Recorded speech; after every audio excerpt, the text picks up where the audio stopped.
Welcome to Kohinoor, SK Kohinoor, and I am going to teach you about tense,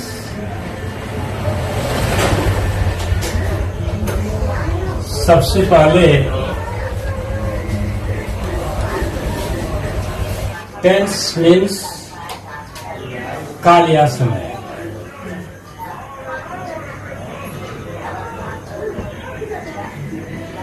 tense को हम 3 भागों में बांट सकते हैं।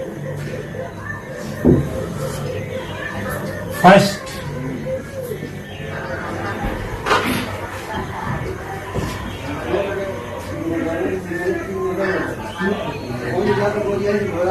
Present tense,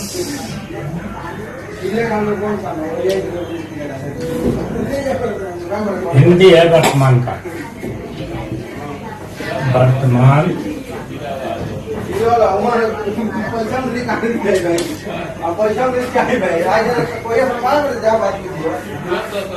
second, past tense, tense भूतकाल।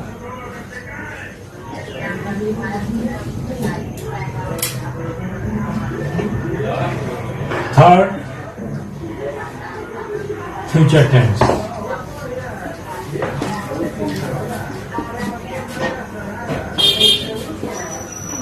भविष्यकाल।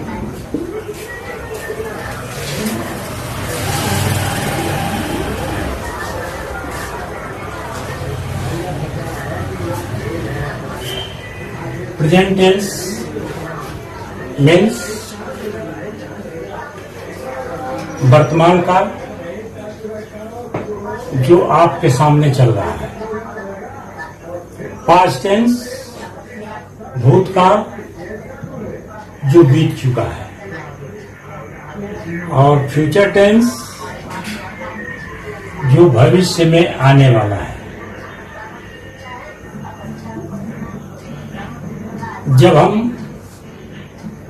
बहुत सूक्ष्म इसका हम डिवाइडेशन करेंगे तो प्रेजेंट टेंस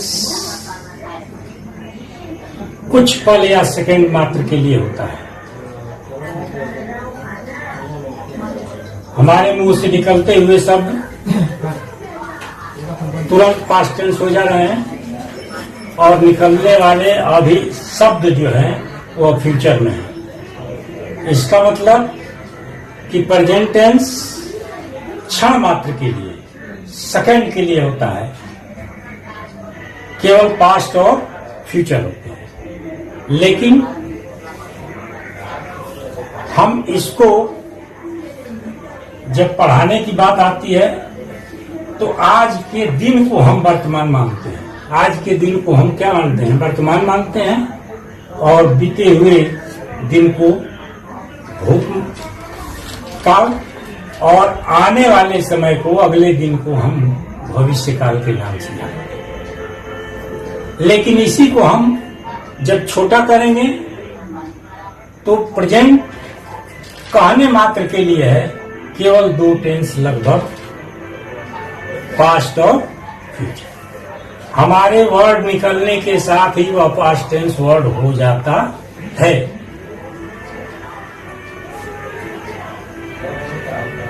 इन 3 टेंस के 4 भाग होते हैं। प्रत्येक में इंडेफिनिट,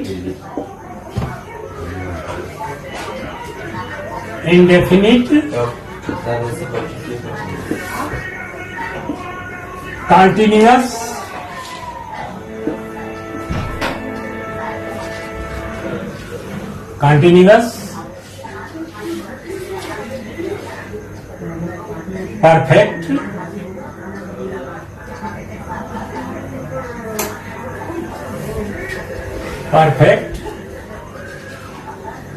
और परफेक्ट कंटिन्यूअस।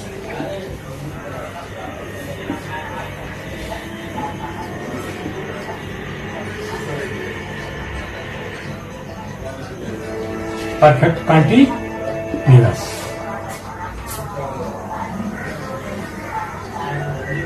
इसकी हिंदी है इंडेफिनिट की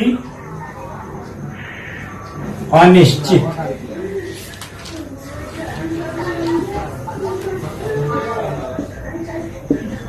कंटीन्यूअस की हिंदी है अनवरत।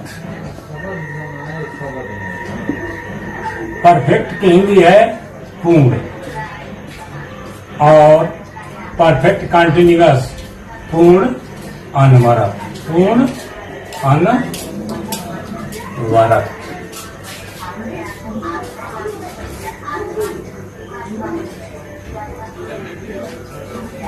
इसी 4 उपभाग को प्रत्येक टेंस के साथ हम जोड़ेंगे। प्रेजेंट के साथ जोड़ेंगे तो प्रेजेंट के 4 भाग हो जाएंगे। Present indefinite, present continuous, present perfect और प्रेजेंट परफेक्ट कंटीन्यूअस। फिर पास्ट के साथ जोड़ेंगे तो past indefinite, past continuous, past perfect और पास्ट परफेक्ट कंटीन्यूअस। फ्यूचर के साथ जोड़ेंगे तो future indefinite, future continuous, future perfect और फ्यूचर परफेक्ट कंटीन्यूअस। यह जो है इस प्रकार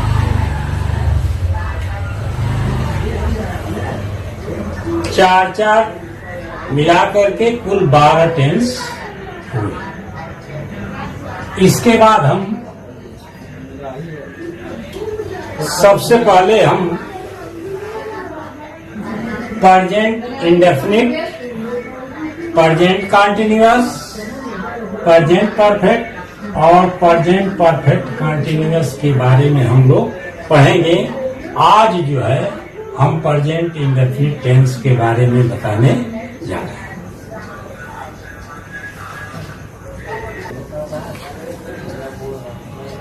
प्रेजेंट इंडेफिनिट टेंस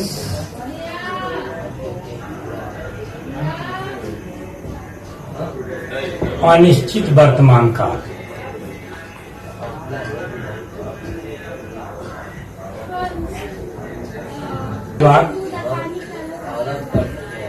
में वर्तमान काल में कार्य का होना पाया जाता है।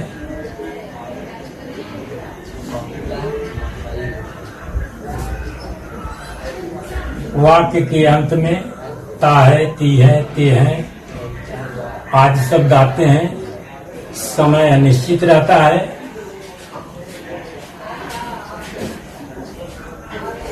और इस टेंस के वाक्य का अनुवाद करने के लिए सबसे पहले हम फर्स्ट पर्सन, सेकेंड पर्सन और थर्ड पर्सन कर्ता जो है 3 प्रकार के होते हैं। यहाँ सिंगुलर नंबर और प्लूरल नंबर, सिंगुलर नंबर और प्लूरल नंबर के साथ क्रिया को हम लिखते हैं। अंग्रेजी की सभी क्रियाएं प्लूरल नंबर में होती हैं। उसको हम सिंगुलर नंबर के साथ प्रयोग करने के लिए क्रिया में एस या ईएस जोड़ करके सिंगुलर नंबर बनाते हैं। और सबसे पहले सब्जेक्ट और सब्जेक्ट के अनुसार हम क्रिया लिखते हैं और उसके बाद से ऑब्जेक्ट लिखते हैं। इसमें subject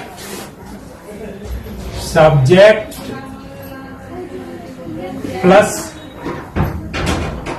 verb V1 plus S या ईएस प्लस ऑब्जेक्ट। इस फार्मूला के आधार पर हम टेंस का अनुवाद करते हैं। प्लूरल नंबर के साथ वर्ब में यस या यस नहीं जोड़ते हैं, क्योंकि इंग्लिश की सभी क्रियाएं बहुवचन में होती हैं। अब उदाहरण के लिए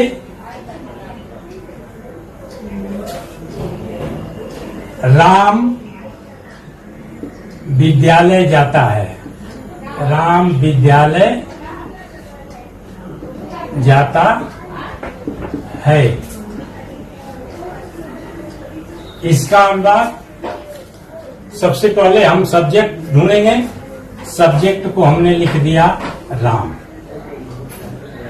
इसके बाद से वर्ब गो। राम चूंकि सिंगुलर नंबर है, इसलिए गो में हमने ईएस लगा करके गोज कर दिया।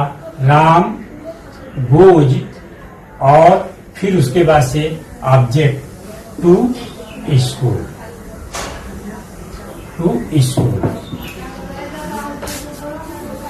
इसी को प्लूरल नंबर के साथ मैं विद्यालय जाता हूं, तो आई प्लूरल नंबर है, I go to school. Go to school.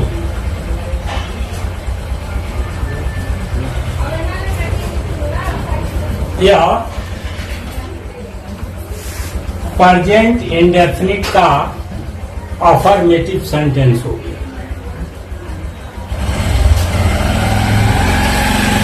अनुवाद बनाने के लिए 4 प्रकार के वाक्य का हम प्रयोग करते हैं। अफर्मेटिव, निगेटिव, इंट्रोगेटिव और इंट्रोगेटिव निगेटिव। तो यह फार्मूला अफर्मेटिव के लिए हो गया।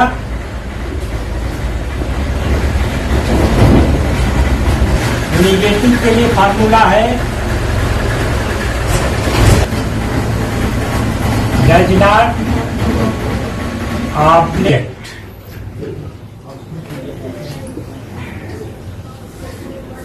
नेगेटिव सेंटेंस में डू नॉट और डज नॉट का प्रयोग करते हैं, तो वर्ब में यस या यस नहीं लगाते हैं, मूल फॉर्म को ही हम प्रयोग करते हैं।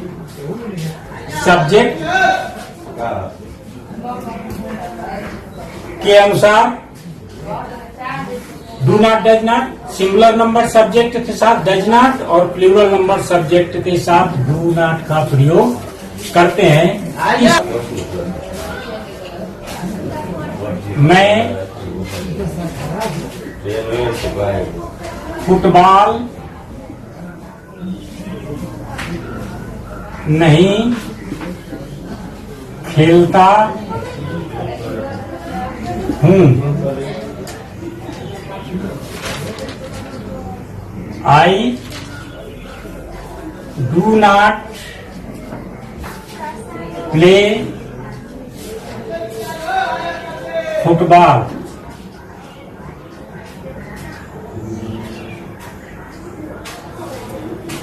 यह प्लूरल नंबर आई है, तो डू नॉट लगा है। वह बाजार नहीं जाता है। वह बाजार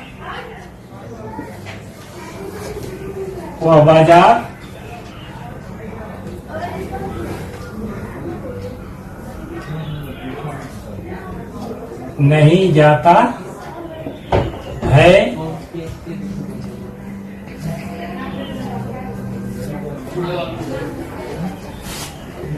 ही सिंगुलर नंबर है, तो ही के साथ डज नॉट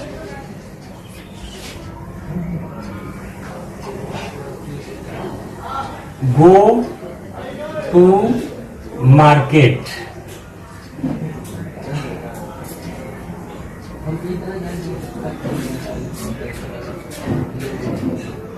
अब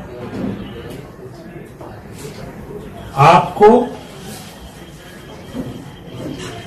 अफर्मेटिव और नेगेटिव सेंटेंस के कुछ उदाहरण हम दे रहे हैं। इसको इसी नियम का प्रयोग करते हुए आप ट्रांसलेशन बनाएंगे।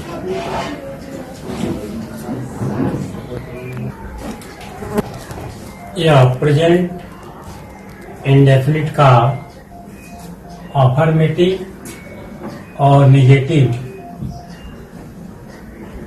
के